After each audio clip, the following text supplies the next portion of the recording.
This is Ben from Common Knives, and you're listening to the High Carbon Podcast.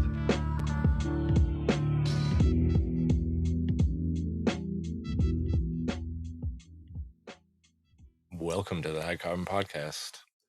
Guys, we're going to skip what we did this week. Polly's got to take off in an hour, but we do have a special guest with us from Switzerland. We have Roman from Kasé Knives. Welcome, Roman, to the podcast. Welcome. Hello, everyone.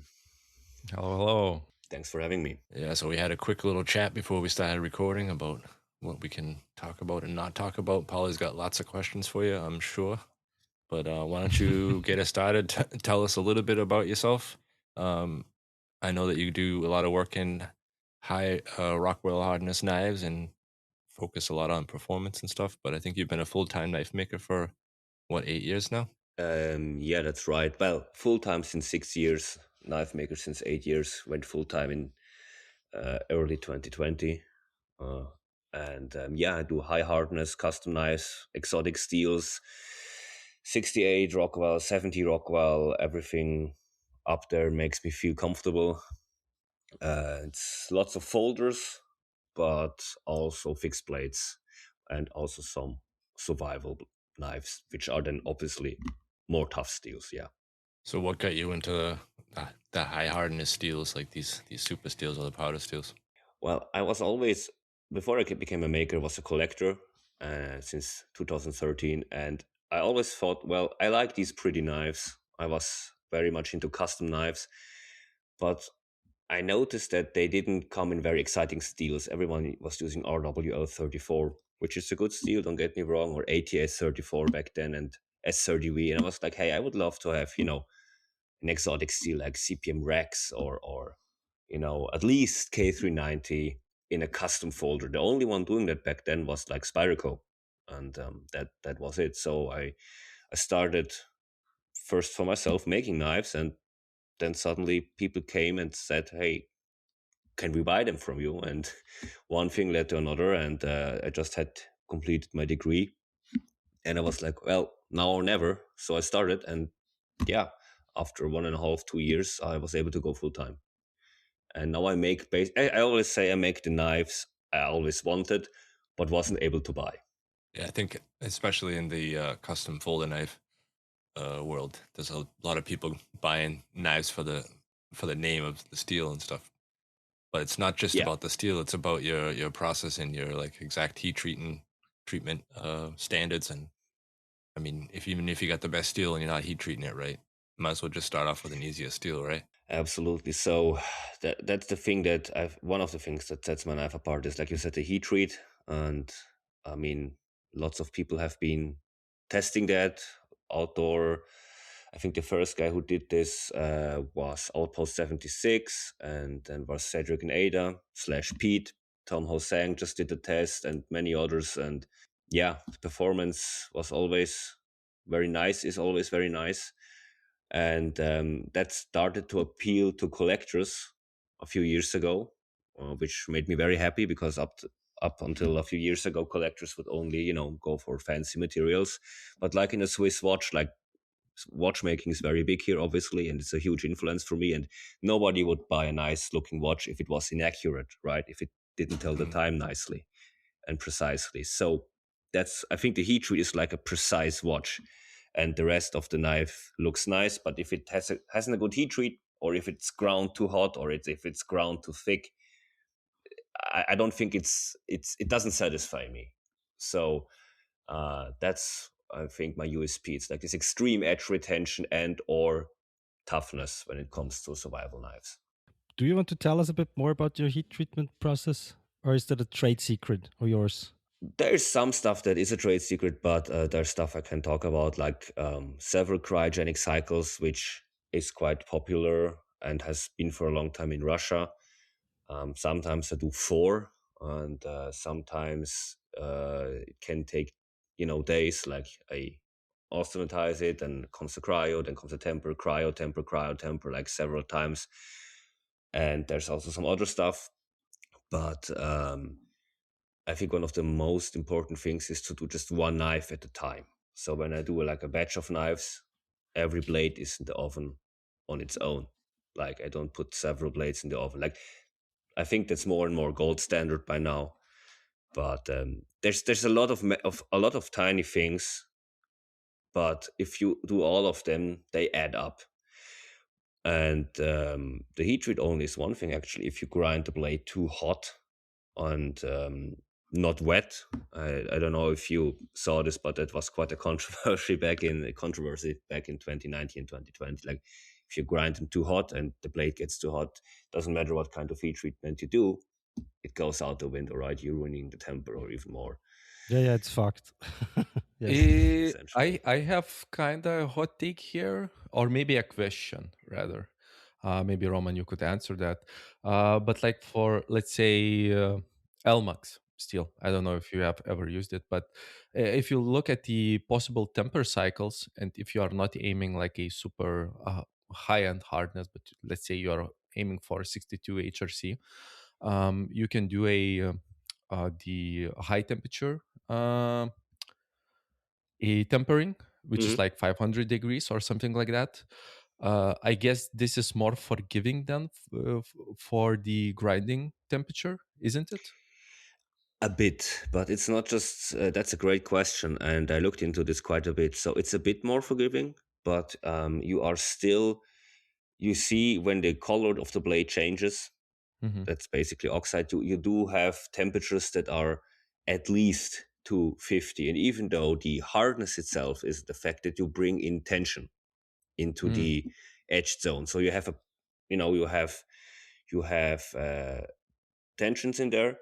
And when I did cut testing, for example, K390 is a great example. You can, temper this high. It will be much or significantly less affected, yes, but you are still losing a lot of performance. And the funny thing is, when I tested this, the spots where it got too hot, later when I would do rope cut testing, they would dull significantly faster. Not as fast like when it was a low tempered blade, right? But still a significant performance loss. And you can see this if you look at companies that are mass producing, and many of them are tempering in the high range simply because they don't want to do cryo. Many blade testers report that once they have sharpened their knives a few times, the edge retention goes up. And you maybe have seen this. Outpost 76 on YouTube did that, and Tom Hosang also did that, I think, and some others. So something's going on. I can't tell you exactly what, because that is, that is pretty obscure still, that topic. But whatever you do, keep it cool, or you will lose performance either way. So you could say that all the people who are not wet grinding and making knives, they are playing. They are not getting it done. They are making inferior blades. I wouldn't say it that way. Like there is, if you go extremely slow, like I've talked about this with John Sorensen from Rotten Knife or Rotten Design, where actually that was kind of funny. He came at me in the comments and was like, dude, don't tell me how to grind my blades. And I was like, whoa. And then we took it to the M's, and we have been maker friends ever since and been talking for a few years now. If you go like super slow with belt speed, constantly dip it after every pass lag, super slow, then I think it's doable. But and also if you don't go too thin, but I would say 80% of, this is going to be a hot statement, but I'm going to make it anyways. I would say 80% of dry ground blades get overheated to a certain degree. How much depends, but they do. They absolutely do. And I mean, if you look into CNC machining, CNC grinding, the entire industry of the entire world, everyone uses coolant, right? If you look how drill bits are made, how dies are made, somehow this didn't catch on in the knife world. Here in Switzerland, where machining, where I also have a background, like when I came into knives, I was shocked to see sparks fly everywhere. And it's physics. I know people sometimes get mad at me for this, but I say, look, just try it. And many tried of my maker friends, and everyone said, okay, you know what, it's much better now. Mm.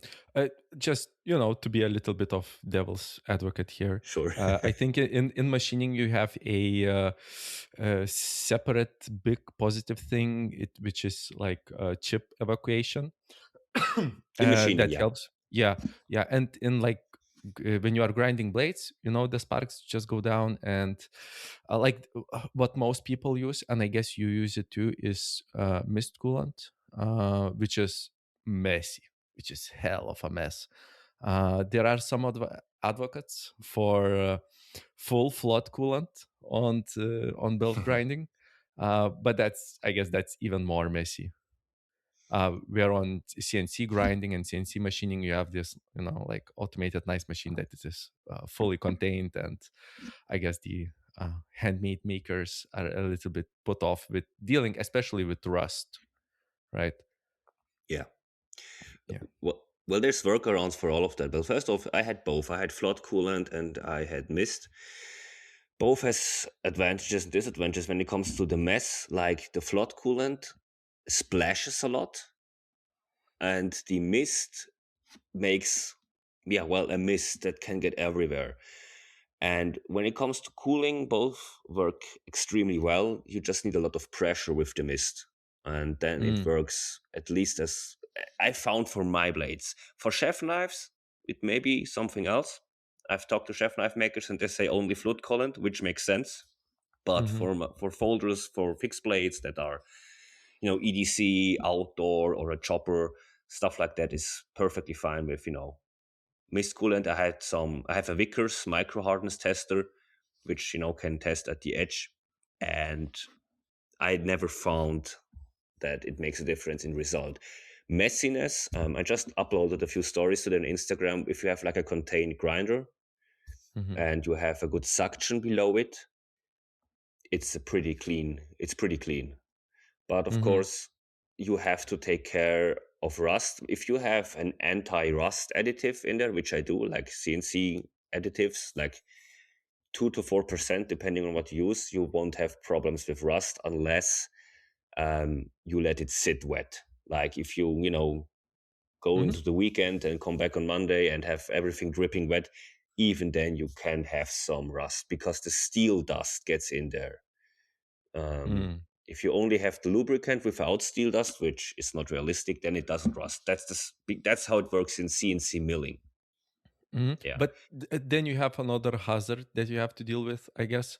If you are just spraying full on water, you are like, okay, there is no dust, there is no need for a respirator.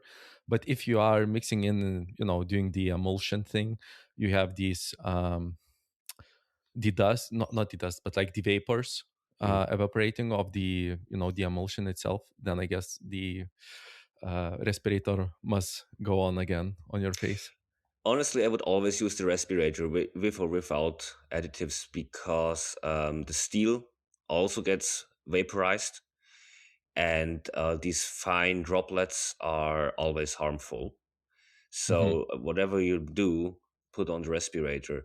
Now there's a lot of additives that are supposedly non-toxic or very low in toxicity, but honestly, when you're grinding, unless I go very, very slow, like, for some finishing passes, and use less pressure for those to see what I'm doing, I will always use a respirator. This is not a workaround for a respirator, actually. Yeah, yeah. Even if you have very good dust collection, there is Yeah, still, yeah, even low pressure, high volume one, you still get fine particles in the air. yeah. You smell it. I mean, and if you smell it, there's particles in the air, right? So that's you, what someone told me once, and that makes you sense. you would laugh, but this is my rule of thumb. If I smell it in the air, then I need to put on a respirator, and Yeah. actually I use it. And now I don't know if I'm just used to the smell, because when I do CNC machining on G10 handles, I have this, like, the dust shoe, and I have like a low pressure high volume collector, which basically, I hope, collects all the fine particles but not the bigger chunks, so the air is clean and I cannot smell it. I literally cannot smell G10, and when it's off I can smell it. So fingers crossed that it helps, but we'll see how long I will live. I guess. Yeah, same. I mean, G10 is supposedly carcinogenic. We will see. We will see for Yeah, sure. yeah, yeah. Um, yeah. So you are working with very high hardness, very exotic steels, and sometimes I wonder a lot from how do you get those? How do you, because you get so you need to have some really good contacts or know people at high and low places. I do. Uh, you do, you do. Okay, so I guess for my question, how could a mortal human being get those would be no comment, I guess. Honestly, like if you have something of value for people that are in those higher places, then opportunities open up. I'm doing some frequently. I'm doing that actually now.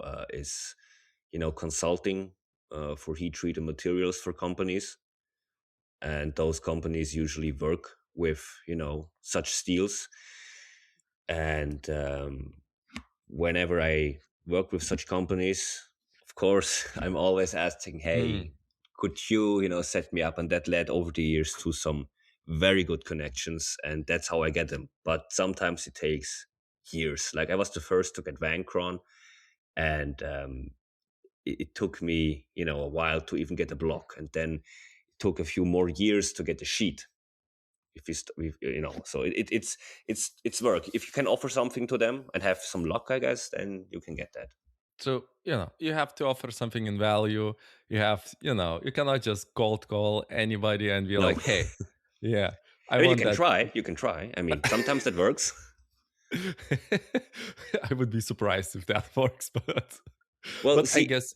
Mhm. Kauri X, and Kauri Y steel are examples where, uh, someone gave me. Well, that was a connection, but I got the right email address. I wrote a friendly, email to Japan, and they were like, "Oh, you know what? We send you some," and I was like, "Okay, cool," but that's not the norm.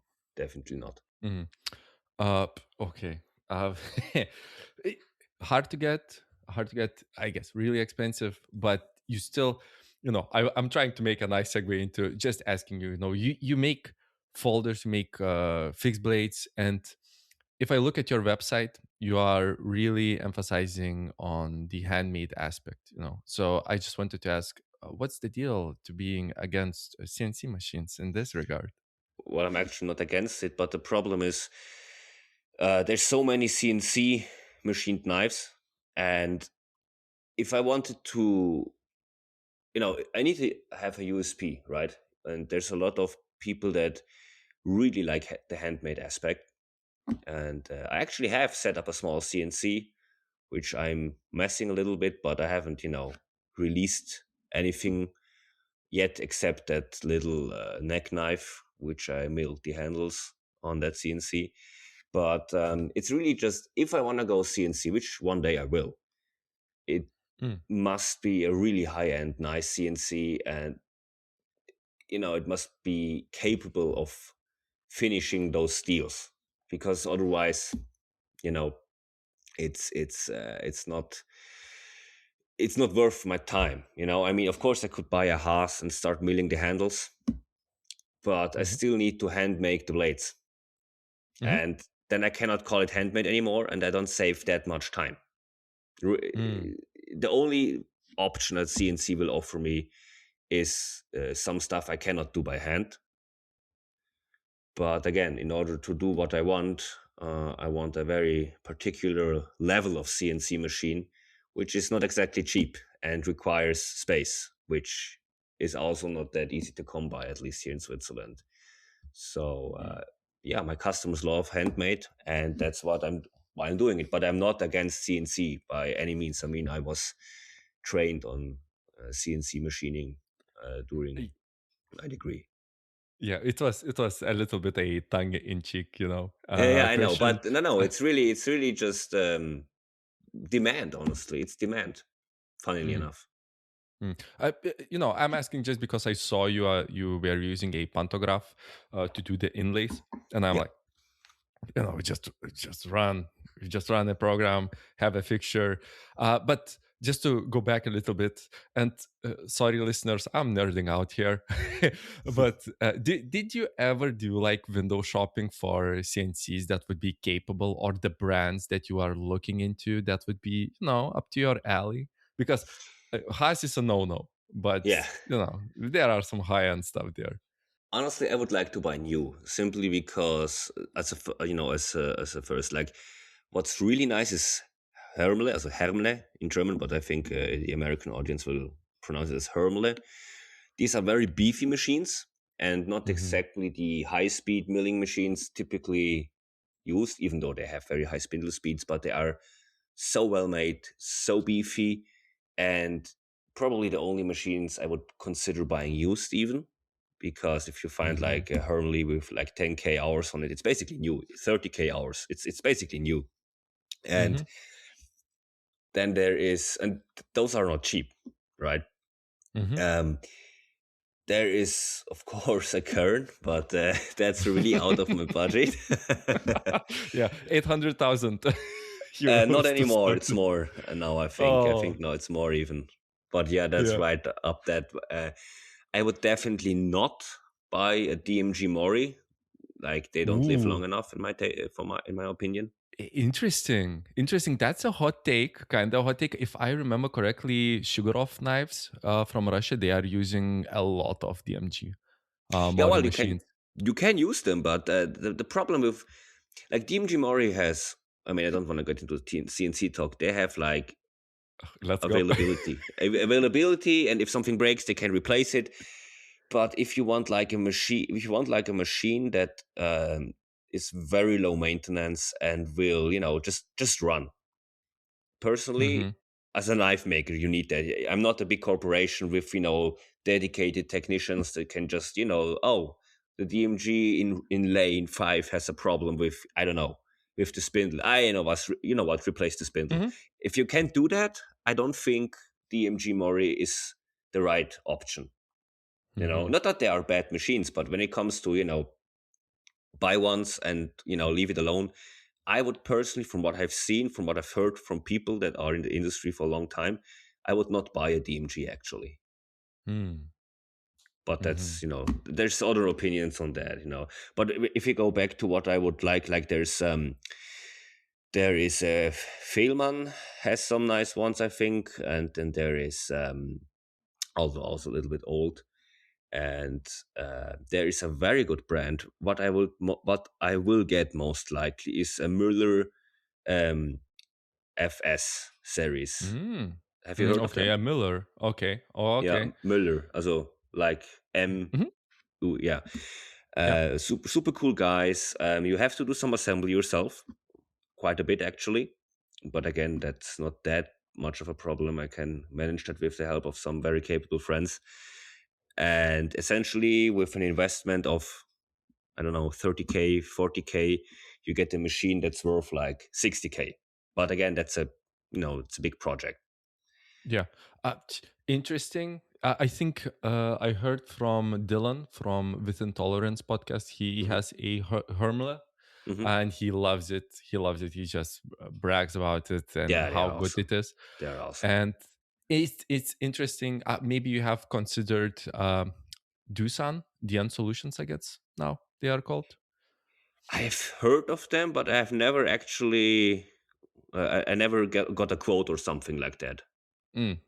Which is the other thing. Like, if I want to buy a CNC, oftentimes the lead times are like, wow, like. Which is, I guess, the reason when you buy, a Haas or something, because or a DMG. If you want a machine today, you usually have it within a month or less. Yeah, even less. Yeah, and you have technicians, less, like 2 weeks or something. Yeah, and Haas has great financing, so yeah. If you need it quickly, you buy it from them, and it's just, again, it goes for the demand. If you have overwhelming demand for your machining, you just go with something that is capable enough, right? That can do the work, and you just fill up all of your area with the machines, and especially with the tech support from Haas, it's just plug and play, I guess. But yeah, it is. What really grinds my gears is the how old schoolish is the CNC, like the world when you are purchasing a big CNC machine. How you don't know how much machine will cost you in the end at all, just because there are so many options Yeah. and you have no idea how they interact with each other, how much more space you would need, what auxiliary stuff you would need. And then there is no like, there is always like big documents where you look at different things that you could add on to the CNC, change the spindle, different ways, something other, through spindle coolant. Uh, but like, if there would be a web page where you could just price it out, maybe look, it could be an Yeah. estimate. But it's so old schoolish. You have to get into a direct contact, and you don't even know if you would actually buy the machine, if it's in your price range, or it will actually do what you want to do. Yeah, and that's the problem. And I think Haas has done a very good job at making this easier, right? I Mhm. think that's accessibility is low, especially when it comes to German machines. I mean, they are good, very good machines. I mentioned lots of German machines, but yeah, you have to send an email, then they want to call you, and then you say, yeah, you can call me, but I would like, can you send me documents? And it's just like you said. And Mhm. I honestly, I will probably get the Müller, what's called FS4 MG, I think. And my shop is also not that big. I just got Mhm. a third room, and the Müller would fit in there. A Hermle, no chance. No chance to, Mhm. fit that in there. Mhm. Uh, just just to break it up a little bit, sorry listeners if you are bored about me asking my nerdy questions about CNCs, but I love it. It's part of my show. It's fine. But now, just to go back to a little bit more of regular knife making. Right. As far as you are working with super high-end steels, and you are working together with sometimes achieving very high toughness and sometimes extremely high hardness, I think uh, we in this podcast and many other knife making podcasts don't talk enough about the sharpening and the sharpening process. Maybe do you have some rules of thumb for the sharpening that you do? Maybe you Yes. have some hot takes, or spill some beans. Well, I'm gonna make a huge hot take here. I love it.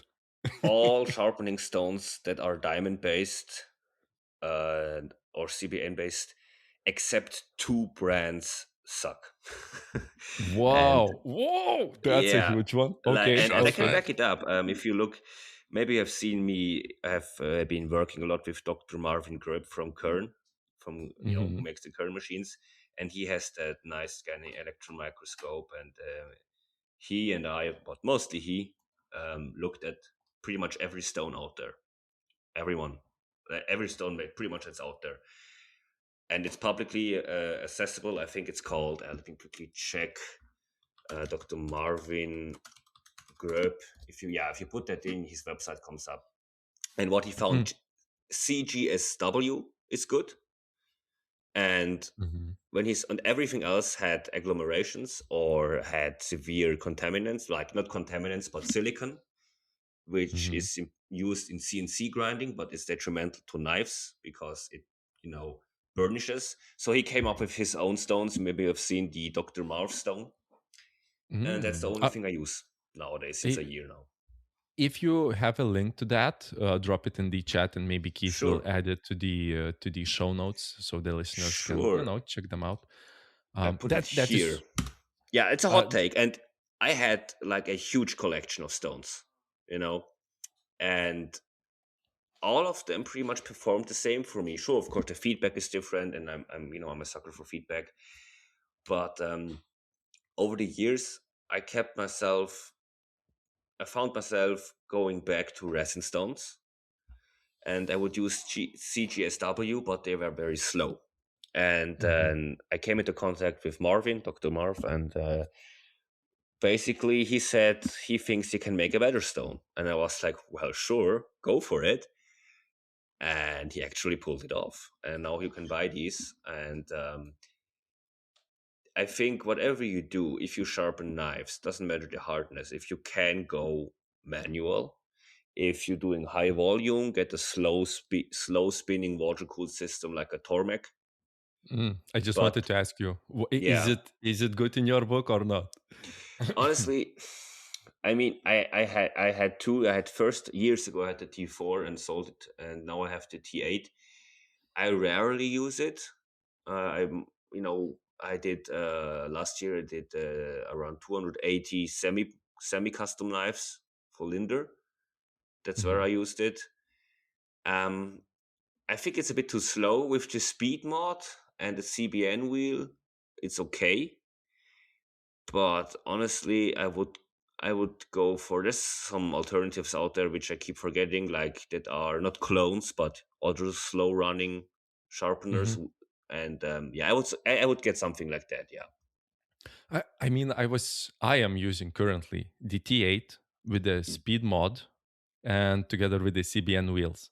Yeah, And I think the slowest thing is that I'm using too high of a grit from the start. And I guess if you are starting with something rougher for the initial, sharpening, because you have to remove like quite a lot of steel compared to normal sharpening, where you just reassemble the apex. Um, Going from a smaller, you just then quickly, just change the grit on the edge itself, I guess. yeah. Um, but I've even gotten from other knife makers questions about, and I think even for me, the one of the pain in the ass things when sharpening knives is the actual removal of the burr. Do you have any like specific, things that you do to, how do you approach it? Well, I don't have really a burr. Sounds cocky, Hmm. but because of the heat treatment with the several cryos and the special sauce, no. But because of part of the heat treatment I do is very low retained austenite, and very low retained austenite leads to almost no burr. So while I'm sharpening, I only have to flip the knife one or two times, and the burr falls off on like 80 micron or 60 micron or something. Hmm. And when I have customer knives, like I used to do some knife sharpening back in the day to support my shop while I was building, or sometimes friends and family drop off, like crappy IKEA knives or something, which will form a huge burr. Hmm. And It's sometimes bigger than the sharpening edge. The line yeah, is, it's yeah, it's it's it's insane. wild. For that, I found a 15 micron mold polishing diamond paste, which is really coarse, and I have put that on the Tormek wheel, and I just press in for these cheap knives, and that takes off the burr. But for my knives, I really don't have problems with burr, which is one of the things why I get this question a lot, and always have to say I'm spoiled because the burr of my knives removes so easily. So it's basically just because of the retained austenite. I, Yeah, I always thought, maybe it's with I guess it's going with the hardness itself together, you know. oh, to an Um, extent. To an extent, it's yeah. it's interesting, definitely. Mm. Because if you remove it correctly, the edge is like totally different animal. Oh yeah, And if there is even a slightliest of the bird there, it's so much different. It you can even the sound how it cuts, it's changed dramatically. It sounds even yes. more like ripping, and it's not like a razor blade, like actually just No, going through the paper, almost no ripping sound. It just pierces it. what I Yeah. would do if I sharpen a knife where I expect some burr, I go about a degree lower. Like if I say, okay, I want to end up at these cheap knives I get, or knives which have, not normal retained austenite content. For normal high end knives that have no specialty steel, heat treat, whatever, just raising the angle a little bit. That's how the Mm. Japanese do it typically. That was, like if I started 19 DPS, and then if I want to enter 20 DPS, like before the finishing or the second or third last stone, I raise the angle. But um, the other thing what you can do is like raising the angle a little bit on every stone and then weakening the burr. But again, this is not possible, I guess, for someone who wants to get it done quickly. And I have it seen, also and it also kind of messes, you have to work backwards if you want to end up exactly. at 19, then you have Yeah. to start with Yeah. at a lower angle. Yeah. So for me, it's the coarse diamond paste, really.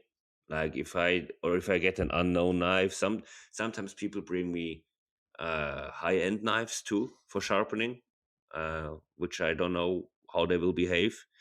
And there I like to use a 6 micron diamond emulsion from Stroppy Stuff. That stuff seems to work really well. Mhm. But which is interesting, if you click the link I sent you, we did a little study, Dr. Grubb and I, and burr formation seems, he has this extremely high-end microscope.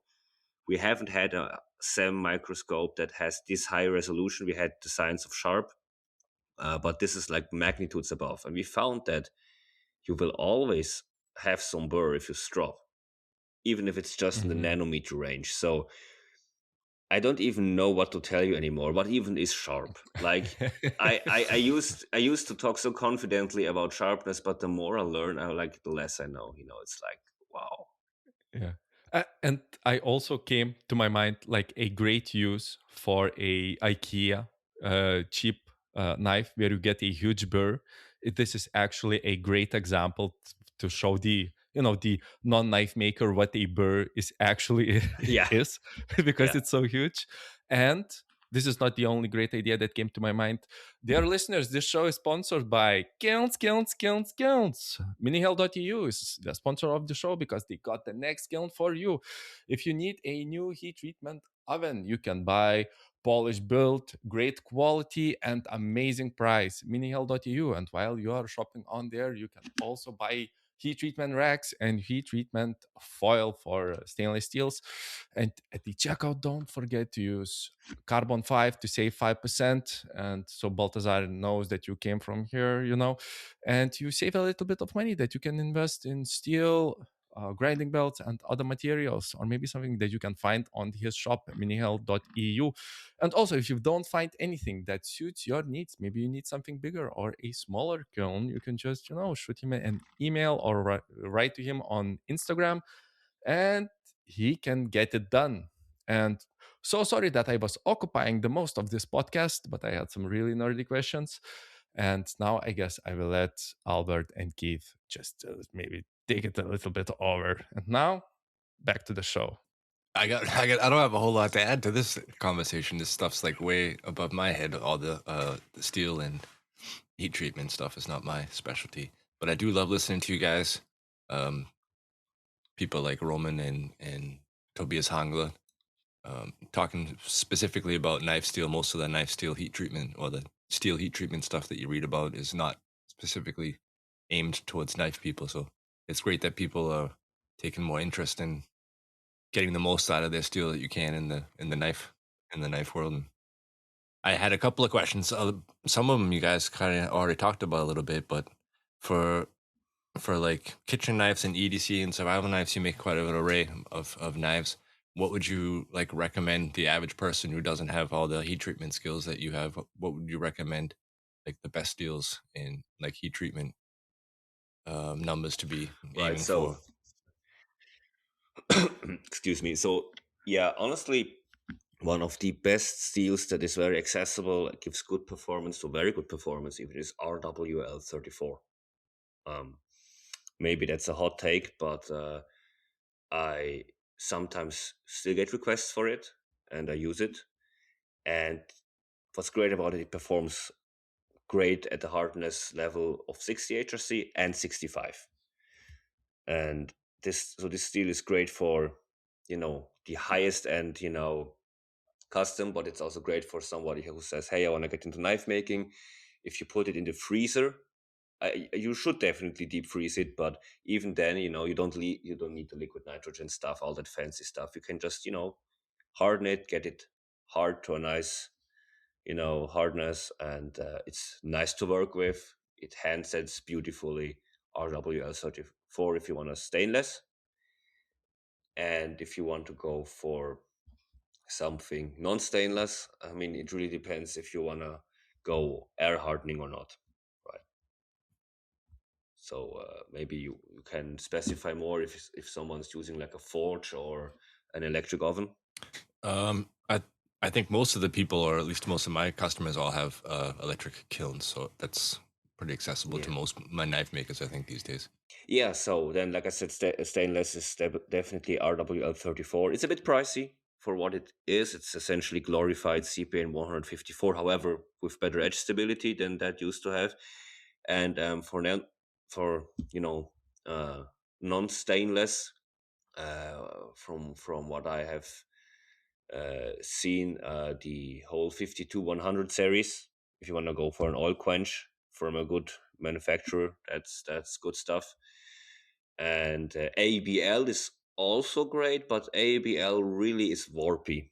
Like, honestly, if you don't want trouble, want stainless RWL34. If you want good toughness with surprisingly good edge retention, 50-100, or Apex Ultra, but I have to admit I didn't mess too much with Apex Ultra yet because this is not that much on my radar.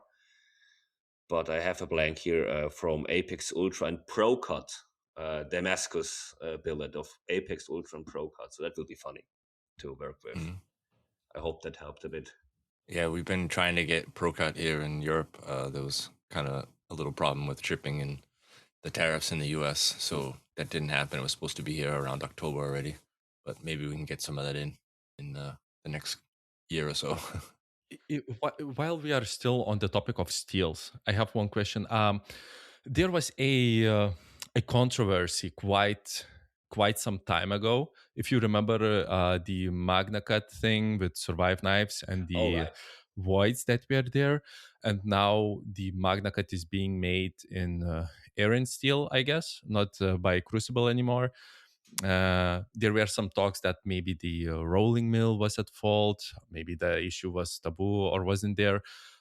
You being really into metallurgy, have you noticed anything with the past Magnacut batches and maybe the recent batches if you have worked with them, or Yeah. do you have any take on that? Yeah.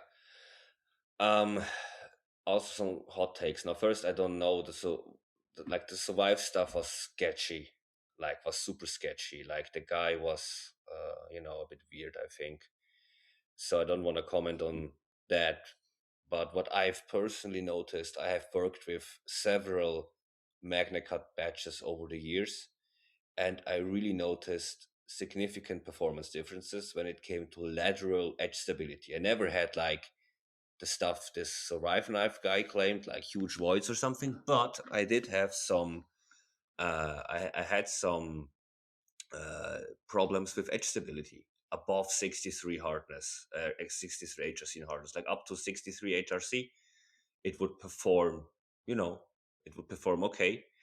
But once I would go above 63 and I took it up to 67 HRC even, Magnacut wouldn't really perform well for me because when I dropped it below 18 degrees per side and above 63 Rockwell, so this is very specific, but I have very specific ideas always. Then I would get problems when I put sideways load on it, and that led to me almost never using Magnacut except if a customer really wanted it, because up to 63 HRC, I found Vanex to be superior. But yeah, to get back to your question, I did have some performance differences. So like one of the later Crucible batches, which I also used for a YouTube video comparing it to Nitro X7, that actually did much better. Not as good as I would have hoped, but it did much better. And now that Aerosteel is making it, interesting enough, Larin has released an article in the post where he says that the Aerosteel Magnacut has 20% or so better toughness than the Crucible. So Larin's saying that I used to get a bit of, not attacks, but people would be a bit irritated when I would say what I just said, but that kind of, a bit confirms it. Like definitely Aerosteel is doing a better job, and I will get Magnacut from Aerosteel again to test it because now it's really interesting. And I just got in some Magna Max 2 weeks ago of the final Aerosteel batch. Because I wanted to wait, like there were 2 Crucible batches, if I remember correctly, of Magnamax, and then there was 2 Aerosteel test batches, and then there was the final Aerosteel batch made, and that's what I got. So I have high hopes and expectations. Not to put, from my side, not to put any shade on Laren, but I remember he made an article comparing the newest generations of particle steels that were made in US and Europe, and I think it was kind of inconclusive, or they are very close, if I remember correctly. But now, Mhm. when the Magnacut is being made in Europe, then now it's better. So Yeah. no, it kind of rubbed me the wrong way, but it's on his blog, so it's kind of transparent. But just kind of raises my eyebrow. Yeah. Uh, I mean, mhm, first of all, I respect Laren a lot for what he does, and I've benefited a lot from his work. But I absolutely agree with what you just said.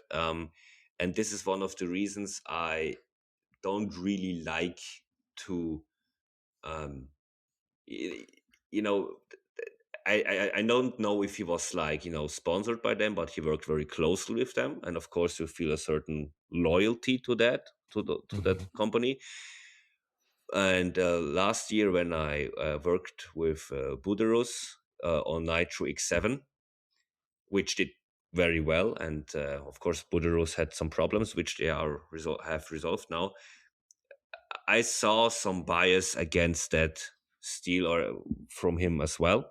mhm, Um, I think if you have skin in the game, and Magnacut is his baby, of course you're a little bit, sided. biased. Yeah, Yeah. biased, that's the word. Yeah. I noticed that too. But yeah, like you said, it's transparent. You can read it. You can form your own opinion. In my book, if you want to get my take, I found European or bowler steels, or Böhle Uderholm, as we say here, always to have the best lateral edge stability. I'm not saying overall they're better, but the lateral edge stability, if you put like sideways pressure on the edge, I haven't found anything better yet, honestly. And I think you are a great person to answer my next question. And I'm again, I cannot just shut up and let Please go others ahead. speak. But um, I think we talked in a low carbon episode or any past episodes. It was about cross rolling. And I just wanted to ask if you notice, is there any differences in how you orient the knife in the sheet of Yes. steel, how you cut it out? Yes. Yes. Uh, it does. Oh yeah, it does. It absolutely does. Yeah. Yeah. Yeah, and I heard that like the home buckler, people are doing like cross rolling, so they are rolling into both directions, and like the American companies are rolling only in one direction, and like in the olden days, the 440C steels that were made in US, it was a huge difference in what orientation you were cutting out the knife blanks for the longitudinal and lateral Yes. toughnesses. And the, do you kind of compare it? Do you see it like is it like per continent or per, who is rolling it? Do you have any preferences here or? I couldn't tell you per continent or something, but there's a lot of difference. And Laren wrote a great article about that, by the way, which you should check out. He did some very cool analysis on that. But per continent, that's honestly, I have some insights, and you would be surprised who makes steel for who. Mm, Um, Now, Magnamax is a great example, and it's sintered and it's or hipped and block shaped in Europe. Then they ship them over to NSM, and NSM rolls it, and then NSM sells it and ships it back to Europe. So mm, who made it, right? But when it comes to strictly rolling, um, I mean, I'm European. Like, I'm biased now. See, it doesn't go without being biased. So, my dear US listeners, forgive me. But I think the cross rolling thing, that is something that I see done typically at Bowler, and that's like one of the largest one in Europe, and also others. So I would say there's definitely a tendency to cross roll in Europe, but I don't know how much it is done in the US, honestly. If it's not, mm. then I would say, yeah, it's definitely better to cross roll, definitely. I guess maybe I think it was one of the, it kind of maybe I'm just trying to connect the dots that are not here, especially talking about the US batches of Magnacut, because it's very warpy, and at least it was very warpy when I used it, and it's not that, Yeah. yeah.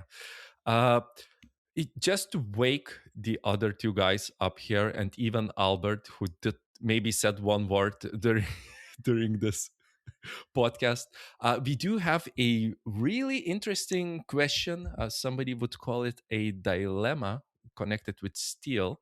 It touches on the topic of Bark River a little bit. If you have any new listeners that do not know about the Bark River debacle, so Bark River is a very known, very good, very well-known company from the US who makes bushcrafting and outdoors knives, and they are very proud in doing US made, but apparently they are out of business because they were using Chinese steel, grinding off the markings for the, I guess, 9 or 8 CR steel that was on there, and they were labeling them as CPM 154 and US made. So we have a super spicy anonymous question, which goes as follows.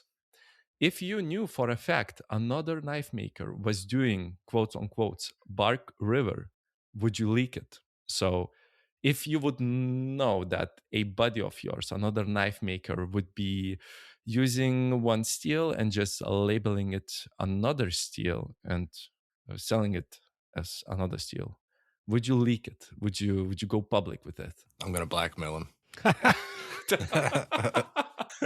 It's the businessman in you. That's such a great answer, actually. That's a tough question. That depends on how good of friends you are and stuff like that. But I think I can answer for me and Albert that you're not gonna hang around with people that are gonna do stuff like that. I mean, if somebody's been doing something for a long time and they're making good knives, and then all of a sudden they have to sell knives with China steel, they got some bigger problems going on in their life, and they need to work on those and be a little bit more truthful with themselves, I guess, which is what happened with them. But it took a lot of pressure for it to come out. True, but the question was whether or not we would tell others about it. Not if we were to hang out with these guys. Of course, we wouldn't. But would you tell anyone? Would you go public on your Instagram? Like, this guy is selling publicly telling. Okay. Yeah, of course. Would you leak it? Would you go? Yeah, leaking can mean different things, right? I can tell my friends, for instance, or other colleagues, and I would definitely do that. We're gonna judge the shit out of them and talk behind their back. Yes, exactly. But I would not publicly announce it on Instagram. Why should I? I mean, it's not my business. Yeah, same with me, Paulie. Paulie, you're gonna tell everybody, aren't you? I would bring it to this show and I would fucking slander them. I won't do a public Instagram post just because it's an Instagram post. It's a picture. What picture should I post it? Somebody AI, the guy who is making the knives behind the bars, and fucking scammer. But yeah, I would go on the show and just burn all bridges. Because it's a small, tightly knit community, and I think this is doing disservice for all of us, especially if they are marketing it as a high-end steel, and maybe the person is marketing as the same steel as I am making, right? Yeah. And maybe he's, I don't know, it just rubs me the wrong way. Roman, do you have any takes on that?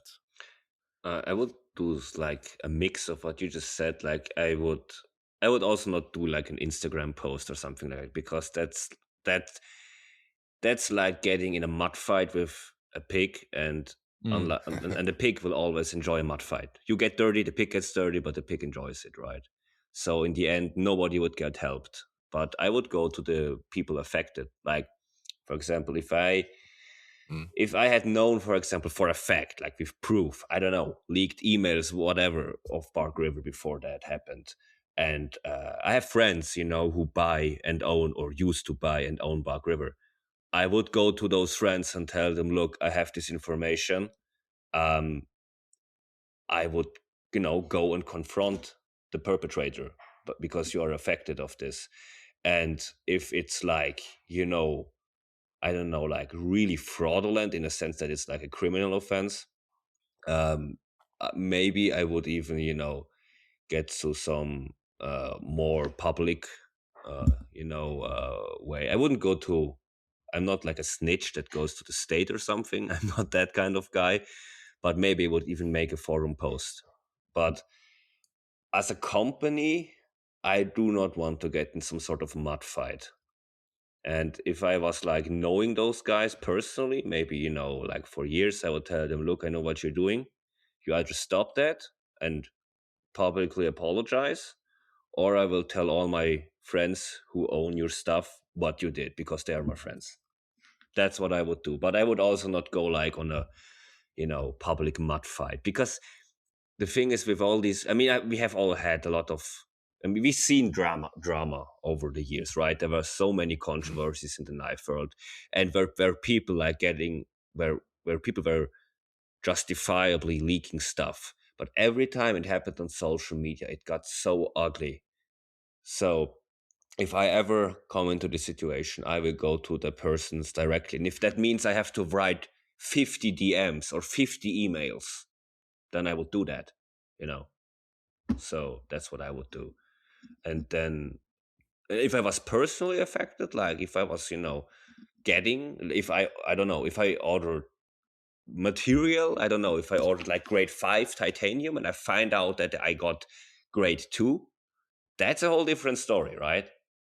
Then I would then I would maybe even do a, if I had like a big material order, then I would say, look, you delivered me the wrong stuff. I will make this public because now I am directly affected. Does that make sense? Yeah, for sure. A similar thing happened to me like that with axe wax. I used to order axe wax from the US and sell it. And I started hearing from a few people that their orders weren't showing up. And then, so basically, the guy was taking orders as much as he could, knowing that he was never going to send the materials out.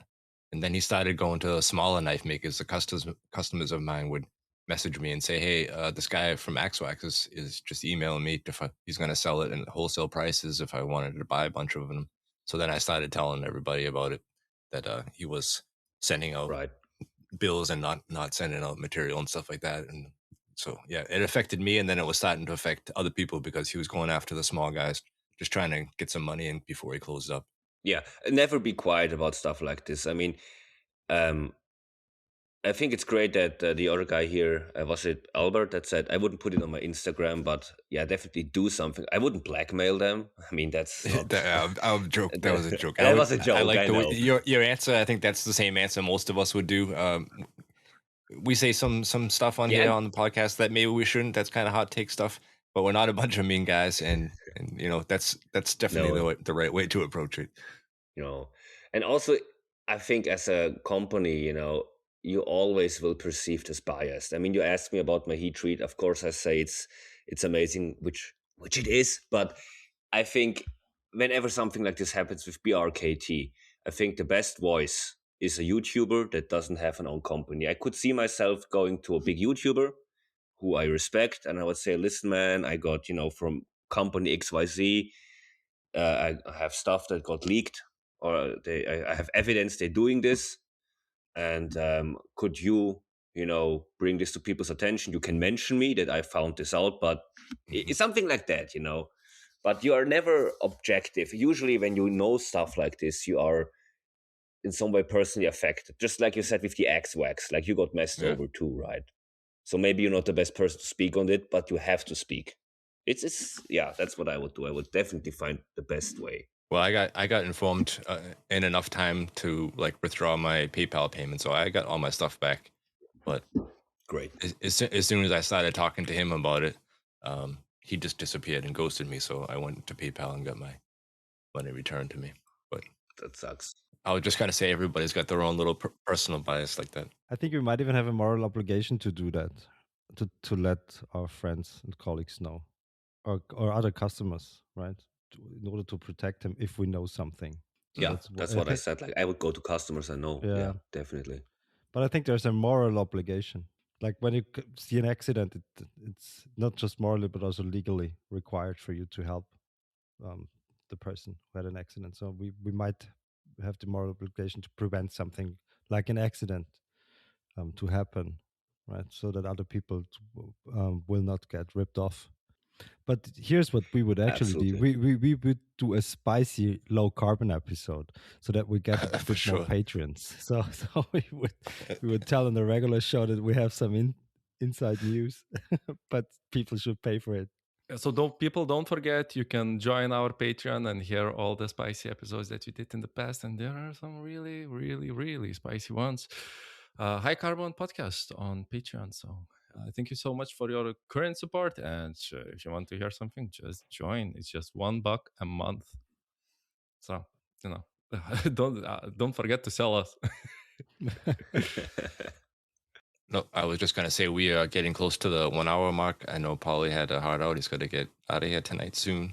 But it was a great conversation with you and all the steel tips and things that go way over my head. We should get you and Tobias Hangler on here and take over the show. Maybe when I go on vacation in July, you guys can come on and take over the show, do some steel talk.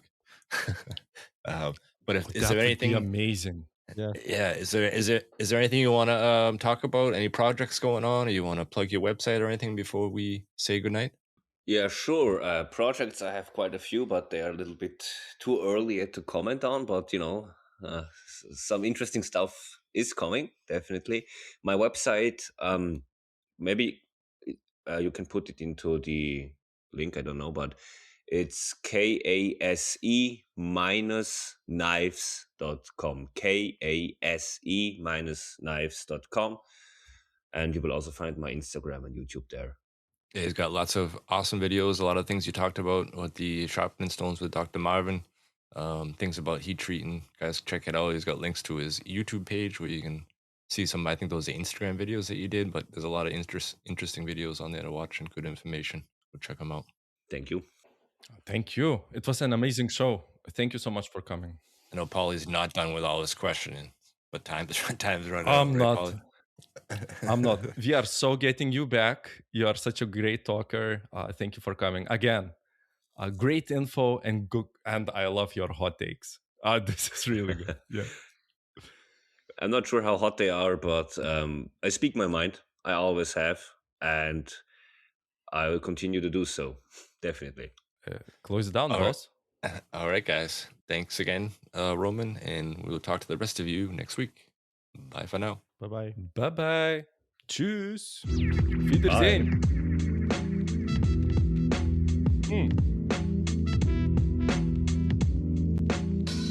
Gute Nacht.